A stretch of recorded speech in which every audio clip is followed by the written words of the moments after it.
హల్లెలూయా. అయితే ప్రభువారు ఆయన యొక్క గుణ లక్షణాన్ని మనకి కనపరుస్తూ వస్తూ ఉన్నారు. అంతేకాకుండా ప్రభువారు అనేక విధాలుగా మన జీవితంలో కార్యములు జరుపుకుంటూ వస్తూ ఉంటున్నారు. అయితే దేవుడు ఎవరిని నీతిమంతులుగా చేస్తాడు? ఆయన నీతిమంతుడై ఉన్న దేవుడు. హల్లెలూయా. అందరూ నా వైపు చూడాలి. ఎవరు? యేసుక్రీస్తు ప్రభువారు ఎవరంట? నీతిమంతుడైన దేవుడు. ఆయనలో అనీతి ఏమాత్రమును కూడా లేదు. నీతి అంటే తెలుసు కదా. నీతి అంటే చెప్పండి. నీతి అనగా న్యాయముగా ప్రవర్తించుట. హల్లెలూయా. అందుకే ఒరే బతికితే నీతిగా బతకాలరా, లేదంటే చచ్చిపోవడం మంచిది అంటారు. ఎవరంటారు కదా అంటారా. కానీ ఈ కాలంలో మనం చూసినట్లయితే మంచిగా రోజులు లేవంటారు. అంటే దానికి అర్థం ఏంటి? నీతిగా బ్రతికే వాడికి రోజులు లేవు. ఈరోజు నీతిగా యథార్థంగా బ్రతుకుతున్నాం అనుకోండి, ఎవరో ఒకరు వచ్చి ఏదో ఒక నింద వేస్తూ ఉంటారు.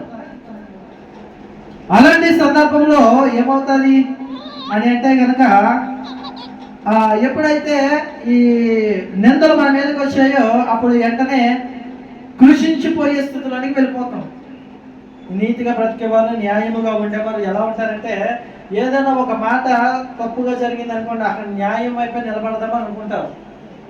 అనుకున్న తర్వాత నలుగురు వచ్చి నలుగురు మాట్లాడిన తర్వాత వీరిలోనికి ఆ కృషించిపోయేతనము వస్తుంది. కృషించిపోయినప్పుడు వాళ్ళు ఏమవుతారు అంటే బలహీనులు అయిపోతారు. అనంటారు కదా. ఖచ్చితంగా ఇప్పుడు ఒక నలుగురు వచ్చి నలుగురు మాటలు మన మీద ఇసిరేరు అనుకోండి, మనం ఏమనుకుంటాము? ఎందుకు ఇలా అలాగనాలా? నేను నీతిగానే ఉన్నాను కదా, నేను న్యాయంగానే ఉన్నాను కదా, ప్రభు చెప్పినట్లే నేను ఉంటున్నాను కదా, మరి ఎందుకు నన్ను అందరూ నాలుగు మాట్లాడుతున్నారు అన్న సందర్భంలో ప్రతి మనిషి ఏమవుతాడంట అంటే కనుక బలహీనమైపోతాడు. అలాంటి సందర్భంలో ఏం చేయాలో తెలియక ఆందోళనలో పడిపోతూ ఉంటారు మనుషులు అనేక విధాలుగా. హల్లెలూయా. ఇక ప్రభువు నమ్ముకోవడం ఇంకెందుకులే, ప్రభువు నమ్ముకుంటే నాకు ఏమి ఇచ్చేయండి, నాకు ఉన్నదంతా తీసేయడు కదా, అయినా ప్రభువు నమ్ముకుంటే అన్ని శ్రమలు తప్ప ఇంకేముండవు కదా అని చాలా మంది ఆ యొక్క మాటల ద్వారా ఇది చేసుకొని ఏం చేస్తూ ఉంటారంటే కృంగిపోయేటువంటి స్థితిలోనికి వెళ్ళిపోతూ ఉంటారు. అయితే యేసుక్రీస్తు ప్రభువారు అంటున్నారు ఏమనంటే గనక, ఇదిగో ఎప్పుడైతే నీవు బలహీనుడువో అప్పుడు నేను నిన్ను బలపరుస్తాను అంటున్నాడు. హల్లెలూయా. ఎందుకంటే నీవు నీతిమంతుడిగా ఉంటే ప్రజలకు నచ్చదేమో, కానీ నీవు నీతిమంతుడిగా ఉంటే ఎవరికి నచ్చుద్ది? దేవాది దేవుడికి నచ్చుద్ది. హల్లెలూయా.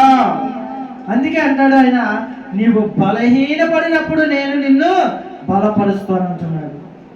నీతిమంతుడైన దేవుడు ఎవరిని నీతిమంతులుగా చేస్తాడు అంటే కనుక, ఎప్పుడైతే నీతిమంతులుగా ఉండి బలహీనమైపోయి ఉన్నారో వారిని ఇంకా బలమైన నీతిమంతులుగా చేస్తాడు. అంటే ఇంకా శక్తివంతమైన వారిగా దేవుడు చేస్తాడు. హల్లెలూయా.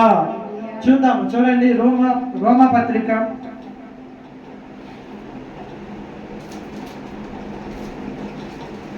అపోస్తలుడైన పౌలు గారు రోమియోలకు రాసినటువంటి పత్రిక 5వ అధ్యాయము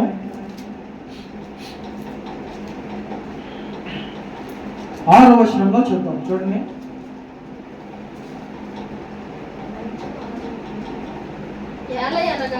ఏలయనగా మనము ఇంకా బలహీనులమై ఉండగా క్రీస్తు యుక్త కాలమున భక్తిహీనుల కొరకు చనిపోయాను, నీతిమంతుని కొరకు సహితము ఒకడు చనిపోవుట అరుదు.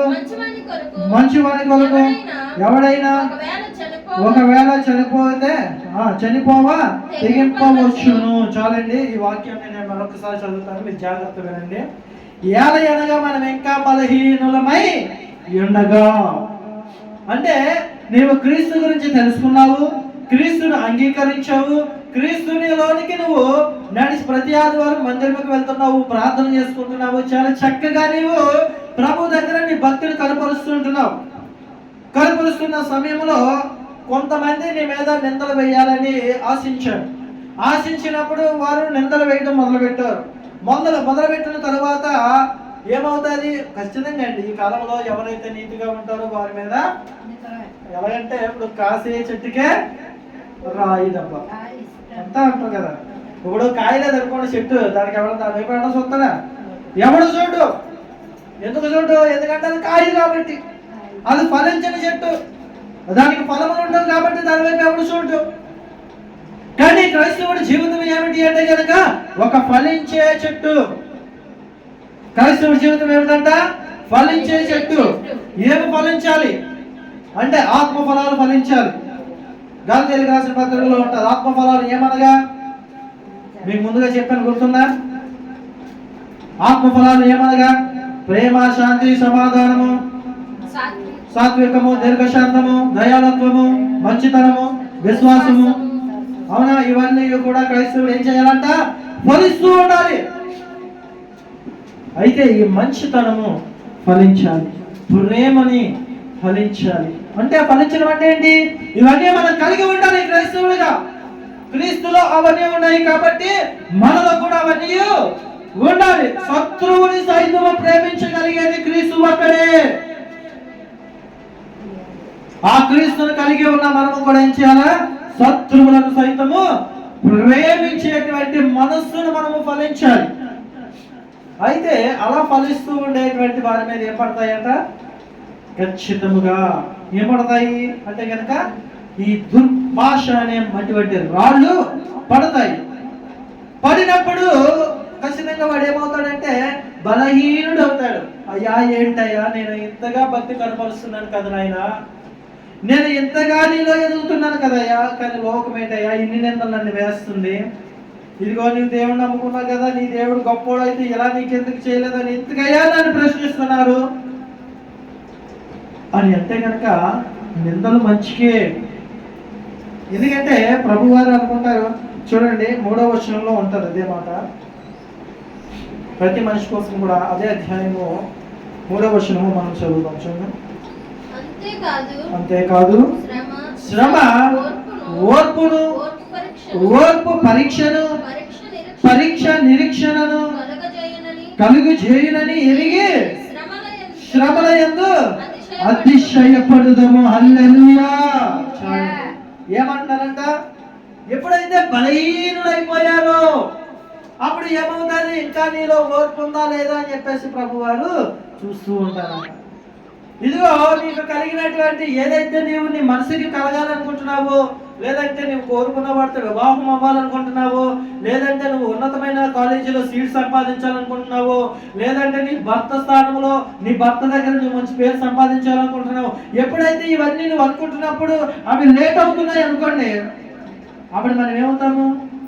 విసుగు చెందుతాం. ఇదేంటి, నేను ఎంతగా ఓర్పు వహించి ఎంతగా ఎదురు చూస్తున్నా సరే కాలేజీలో సీట్ ఎందుకు రావట్లేదు, నా భర్త ఎందుకు నన్ను ప్రేమించట్లేదు, నా భార్య ఎందుకు నన్ను గౌరవించట్లేదు, లేదా నా అత్తగారు నన్ను ఎందుకు విలువగా చూడట్లేదు, అవునంటారు కదంటారా? ఇలాగా చాలా ప్రశ్నలు చాలా మంది అనుకుంటూ ఉండి వారు ఓర్పుని, సహనాన్ని కోల్పోతారు. కోల్పోయినప్పుడు ఏమవుతారంటే బలహీనులు అయిపోతారు.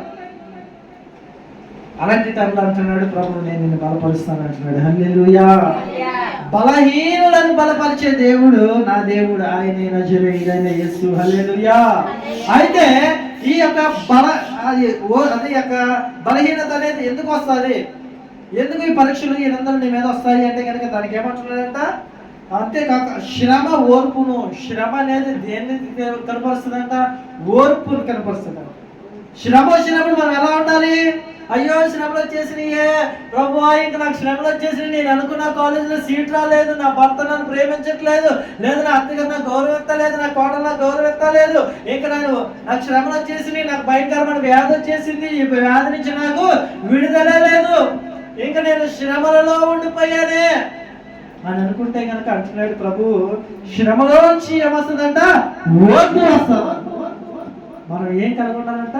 ప్రభువు నా కార్యం చేస్తాడనే ఓర్పును మనం కలిగి ఉండాలి. ఆమేన్. హల్లెలూయా. ఆ ఓర్పును మనం ఎప్పుడైతే కలిగి ఉంటామో ఆ ఓర్పు ఏం చేస్తుందంట అంటే కనుక పరీక్షిస్తుందంట. ఆ ఓర్పు అనేది ఏంటంటే అప్పుడు ఏం చేస్తుంది? శ్రమ ఓర్పును, ఓర్పు పరీక్షను.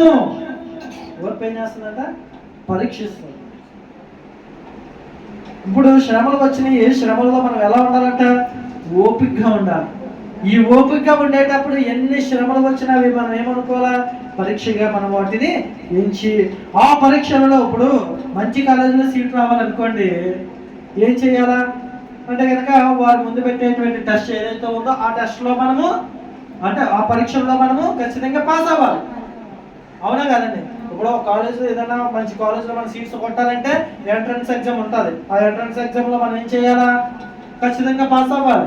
ఆ పరీక్షలో పాస్ అయితేనే ఆ మంచి కాలేజ్లో మన సీట్ వస్తుంది. ఇప్పుడు ఐఏఎస్లు ఐపీఎస్లు అవుతున్నారు అంటే పెద్ద పెద్ద వారు మామూలు ఈజీగా అయిపోతారా? వారి ముందు ఎన్నో పరీక్షలు ఎదుర్కొంటారు, ఎన్నో ఇంటర్వ్యూలు ఎదుర్కొంటారు. వాళ్ళు ఆ పరీక్షలన్నీ సాధించిన తర్వాత వారు ఆ ఐఏఎస్ ఐపీఎస్ అవుతారు. అప్పుడు వాళ్ళు గనులు అవుతారు. వాళ్ళకి ఆ శ్రమలు ఏమీ లేకుండా, పరీక్షలు ఏమీ లేకుండా ఐఏఎస్ అంటే వాడికి అది ఈజీగా వచ్చేస్తుంది. దానికి విలువ ఏముంటుంది? విలువ ఉండదు కదా. ఇప్పుడు మనకి ఏం కనబడుతుంది అంటే కనుక ఆ ఐఏఎస్ ఐపీఎస్ అయ్యేటువంటి స్థితి కనబడుతుంది. కానీ ఆ ఐఏఎస్ ఐపీఎస్ అయ్యేటువంటి స్థితి కనబడుతుంది కదా, దానికి ముందు పడ్డ కష్టం ఎవరికి కూడా తెలియట్లేదు. ఒకసారి వెళ్ళి అడగండి, ఎవరైనా ఐఏఎస్ వస్తే, ఎవరైనా కలెక్టర్ వచ్చాడు అనుకోండి, జిల్లా కలెక్టర్ ఏమైనా వస్తే ఒకసారి అయ్యా నేను ఈ కలెక్టర్ ఉద్యోగం చాలా ఈజీగా సంపాదించే కదా అంటే ఆయన అంటాడు, లేదమ్మా నేను చాలా కష్టపడితే నాకు ఈ ఉద్యోగం వచ్చింది అని చెప్పేసి చెప్తారు. హల్లెలూయా. ఈ లోకంలో అత్యంత కష్టమైన పరీక్ష ఏదైనా ఉంది అంటే ఐపీఎస్ ఐఏఎస్ పరీక్షలే. అవి చాలా కష్టమైనవి. అది డబ్బు పెట్టుకుంటే రాదు, పేరు ప్రఖ్యాతం ఉంటే రాదు, జ్ఞానము ఉండాలి, కష్టపడే తత్వం ఉండాలి, కష్టపడి చదవాలి. చదివిన తర్వాతే అందులో మనకి ఉత్తీర్ణతమైనటువంటి మార్కులు వస్తేనే మనము పాస్ అవ్వగలం. హల్లెలూయా. అటువంటి అధికారం పొందడానికి అంత కష్టపడితే పరలోక రాజ్యాన్ని పొందాలంటే నేను ఇంకెంత ఓర్పు కలిగి ఉండాలి?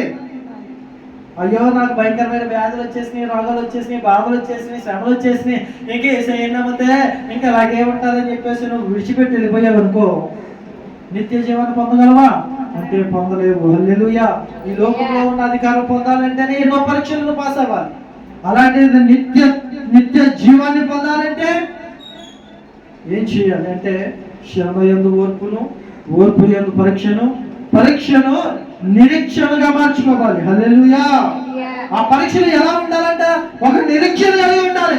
ఈ పరీక్షలన్నీ ఎందుకు వస్తున్నాయి, ఈ శ్రమలు ఎందుకు వస్తున్నాయి, నిందలు ఎందుకు వస్తున్నాయి అంటే ఇదిగో నిత్య జీవంలోనికి ఎప్పుడైనా ప్రభు నన్ను తీసుకువెళ్తాను కదా అనేటువంటి ఉద్దేశం కలిగి మనము జీవించాలి. ఆ నిరీక్షణతోనే మనం బ్రతకాలి. అందుకే మనల్ని క్రైస్తవులను ఏమంటారంటే విశ్వాసులు అంటారు.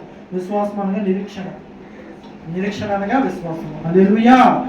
అప్పుడు దేవుడు ఏం చేస్తాడంట, ఇలాగ నీవు కనిపెట్టుకోగలిగితే కనుక ఆ పరీక్షలో ఓర్పు, శ్రమలు ఇవన్నీ నీవు తట్టుకోగలిగితే ప్రభు అంటున్నాడు, నేను నిన్ను బలపరుస్తాను అంటున్నాడు. ఆమేన్. హల్లెలూయా. అందుకే అంటున్నాడు 6వ వచనంలో ఏమంటున్నాడు అంటే ఏలయనగా మనం ఇంకా బలహీనమై ఉండగానే క్రీస్తు ఏం చేశాడంట? ఇంకా నీకు తెలియదు క్రీస్తు కోసం, ఇంకా నువ్వు బలహీనముగానే ఉన్నావు.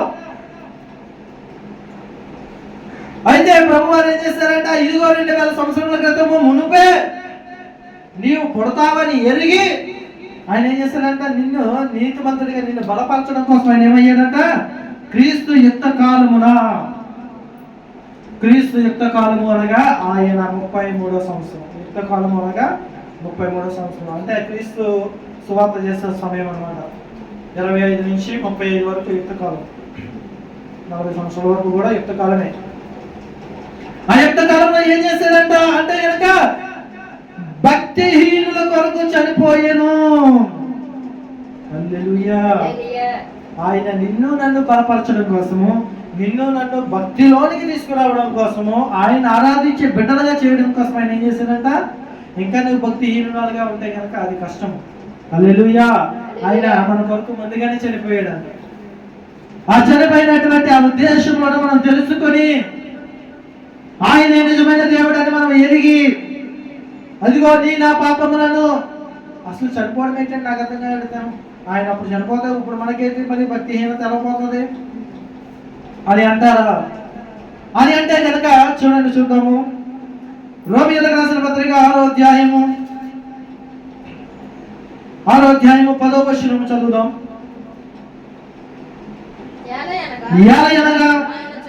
ఆయన చనిపోవడం చూడగా పాపము విషయమై ఒక్క మారే చనిపోయాను గాని ఆయన జీవించుట చూడగా దేవుని విషయమై జీవించుచున్నాడు. హల్లెలూయా. ఎందుకు చనిపోయాడు ఆయన అని అంటే కనుక ఈ లోకంలోనికి ఒక మనిషి వచ్చాడు మొట్టమొదటిగా. ఆ మనిషి ద్వారా లోకంలోనికి ఏమొచ్చింది అంటే కనుక పాపం అనేది వచ్చింది. ఆ పాపాన్ని కొట్టివేయాలి అంటే మరొక మనిషి రావాలి. మొట్టమొదటి పాపాన్ని తీసుకొచ్చిన మనిషి ఎవరు అంటే చెప్పండి, ఎవరు? ఆదాము. హల్లెలూయా. మొట్టమొదటిసారిగా ఈ లోకాల్లోనికి పాపాన్ని తీసుకొచ్చిన మనిషి ఆదాము. కానీ పాపాన్ని పోగొట్టడానికి వచ్చిన మనిషి నజరేయుడైన యేసుక్రీస్తు ప్రభువారు. హల్లెలూయా. ఆయన ఈ లోకంలోనికి వచ్చి గొర్రె పిల్లగా వధింపబడ్డాడు, వదకు చేర్చబడ్డాడు. సర్వలోక మానవాళి పాపమును కొట్టివేయబడాలి అంటే కనుక అది మనిషి పరిశుద్ధుడు రక్తము ద్వారా మాత్రమే. ఏ గుడిలోనికి నువ్వు తీసుకువెళ్ళి ఏ గొర్రె పిల్లను బలిచ్చినా నీ పాపములు కొట్టివేయబడవు. అది అనాది కాలంలో జరిగేది. ధర్మశాస్త్ర కాలంలో నీవు మేకని కోడిని బలిస్తే ఆ బలికి నీ పాపములన్నీ కొట్టివేయబడేవి. ఆ బలి కూడా ఎలా జరిగేది అంటే ఒకసారి మేకను బలిచ్చామంటే అది తీసుకొచ్చి మళ్ళీ వండుకోవడానికి కుదరదు. అక్కడ దేవుని మందిరం ముందు ఒక బలిపీఠము ఉండేది. ఆ బలిపీఠం మీద దాన్ని బలిచ్చి అక్కడ ఒక ధూపాగ్నితో ఉండేది. ఆ ధూపములో దాన్ని వేసేవారు. ఆ కాల్ చేసి ఆ యొక్క కోసిన దాన్ని మొత్తం పై తొక్కలు తీసుకువెళ్ళి దాని మీద పెట్టి దేవునికి ధూపముగా దాన్ని సమర్పించేవారు. అప్పుడు సమర్పించగా ఏమయ్యేది అంటే దేవుడు దాన్ని ధూపముగా స్వీకరించి, చాలా మంది ఇప్పుడు ధూపాలు వేస్తూ ఉంటారు, అయ్యా ఇదిగో ధూపం వేస్తాం అని చెప్పేసి అంటారు. కానీ అది నిజమైన ధూపం కాదు. ఏదో నువ్వు సాంబ్రాణి పొగ వేస్తే అది కాదు ధూపం. తెలుసండి. ఎందుకు క్రైస్తవులు ధూపం వేయాలంటే వేస్తారు, క్రైస్తవులు కూడా ధూపం వేస్తారు. ఏవైనా ధూపం వేస్తారు? ఆరాధన స్తుతి ధూపం వేస్తారు. హల్లెలూయా. మనం ఎంత చేసింది అంటే ఆరాధన స్తుతి ధూపం. అది ఏమిటి అనుకుంటున్నారు? ఆయనకి అది సువాసనగా ఎంచబడతారు. అందుకే క్రైస్తవులు ధూపాలు గట్ట వేయరు. ఒట్టిపోయిన వాటికి చాలా మంది ధూపాలు వేస్తారు, అందుకే వేస్తారు. దేవుడు ధూపాల ద్వారా స్వీకరించమని. కానీ వాస్తవానికి పాత నిబంధనలు ధూపం వేయడం అంటే అదిగో అక్కడ ఏర్పరచబడినటువంటి బలిపీఠ మీద ఒక పశువును బలిచ్చి పాపాల నిమిత్తము మేకను కానీ గొర్రెని కానీ కోడిని కానీ పక్షిని కానీ పావులని కానీ దేవునికి దాన్ని బలిచ్చి ఆ అగ్నిగుండంలో పడిస్తే ఆ అగ్నిగుండం మండించినప్పుడు ఆ వచ్చేటువంటి పొగ ధూపముగా స్వీకరించి దేవుడు మానవాళి పాపములను క్షమించేవాడు. అలాగా ధూపంలో మనం అప్పుడు మనుషులు అదే మనుషుల పాపముల నిమిత్తము జంతువులను చంపుకుంటూ వెళ్ళారు అనుకోండి, ఒక జంతువుని మిగులుతుంది అంటారు భూమి మీద. మనుషులు కోళ్ళని పాపాలు చేస్తూ ఉంటారు. ఇంకా పాపాల నిమిత్తము ఒక కోడిని ఒక మేకను ఒక దాన్ని బలిచ్చు వెళ్దాం అనుకోండి, ఏమవుతుంది చివరికి? అవునంటారు కదంటారు. ఖచ్చితంగా మనుషులే మిగులుతారు. ఇంక భూమి మీద జీవరాశులు జీవులు ఉండవు. అందుకే దేవుడు తలంచాడు. ఏమని తలంచాడు? ఇదిగో మానవాళి పాపములన్నీ పెరిగిపోతే ఇంక నేను సృష్టించిన సృష్టి అంతా నాశనం అయిపోతుంది కదా. నేను కేవలం సృష్టిని మానవాళి తినడం కోసమే కదా సిద్ధపాటు చేశాను. మానవాళి మంచి కోసమే కదా, మానవాళి మనుగడ కోసమే కదా నేను సృష్టించింది. వీరు వారి పాపములు చేసి దాన్ని ఎందుకో ఇంతగా హింసిస్తున్నారని చెప్పేసి ఈ యొక్క ప్రక్రియ మొత్తాన్ని దేవుడు ఒకసారి మైండ్లో తన ఆలోచన చేసుకొని, ఇదిగో సర్వ మానవాళి పాపముల కొరకు ఒకే బలి జరగాలి. ఆ బలి పరిశుద్ధుడిదై ఉండాలి. ఆ పరిశుద్ధమైన బలి ఎవరిదై ఉండాలి అంటే కనుక పరిశుద్ధుడిదై ఉండాలి. హల్లెలూయా. ఆ పరిశుద్ధుడు ఎవరు ఈ లోకంలో అంటే కనుక ఆయనే నజరేయుడైన యేసుక్రీస్తు ప్రభువారు. హల్లెలూయా. అందుకే నువ్వు నేను యేసుక్రీస్తుని నమ్మాలి. కేవలం అందుకనే ఆయన నీ కొరకు నా కొరకు ఇంచుమించుగా 2000 సంవత్సరాల క్రితమే ఆయన శిలువ యాగం చేసి ఆయన రక్తంలో నీ నా పాపములను కొట్టివేశాడు. మరి అదేంటండి అప్పుడు రక్తంలో మరి మనం ఎలా కడగబడతామండి అని మీకు డౌట్ రావచ్చు. అందుకే దేవుడు దానికి సాదృశ్యముగా నీళ్ళను పెట్టి ఉన్నాడు. ఎక్కడైనా బాప్తిసం తీసుకునేటప్పుడు చూడండి, నీళ్ళలో ముంచి వారిని మరలా పైకి లేపుతారు. అంటే దానికి అర్థం ఏమిటి అంటే కనుక, నీళ్ళలో ముంచడం అంటే ఏమిటి? బాప్తిసంలో నీళ్ళలో వెనక ముంచడం అంటే నువ్వు మరణించావని అర్థము. శరీరకముగా నీ పాపములన్నీ నువ్వు ఒప్పుకొని నీవు అలా ఎప్పుడైతే వెనక వంచబడ్డావో అప్పుడు నీ పాపములన్నీ కూడా అక్కడతో సమాధి చేయబడ్డాయి. మళ్ళీ తిరిగి లేపబడుతూ చూడు, అది ఏమిటంటే కనుక అదే ఆత్మ జీవము. హల్లెలూయా. అంటే పరిశుద్ధాత్మలో మనము జీవించుంటాం. ఆ జీవంలో మనం ఎలా వస్తున్నాము అంటే కనుక దేవుని పిల్లలుగా వస్తున్నాము. అక్కడ దేవుడు మనల్ని ఏం చేస్తున్నాడంటే, బలహీనులుగా ఉన్న మనల్ని ఆత్మలో ఏం చేశాడంట? బలపరిచాడు. హల్లెలూయా. నీతిమంతుడైన దేవుడు నీ కొరకు నా కొరకు శిలువయాగము చేసి నిన్ను నన్ను ఏం చేశాడంట? నీతిమంతుడిగా చేసి ఉంచాడు. హల్లెలూయా. దేవునికి మహిమ కలుగును గాక. కేవలం దేవుడు ఈ లోకంలోనికి ఎందుకు వచ్చాడు అంటే కనుక, నీతిమంతుడు ఎందుకు వచ్చాడంటే కనుక నిన్ను నన్ను బలహీన స్థితిలో నుంచి బలపరిచే స్థితిలోనికి మార్చి మనల్ని నీతిమంతులుగా చేయడానికి ఆయన ఈ లోకంలోనికి వచ్చాడు. హల్లెలూయా.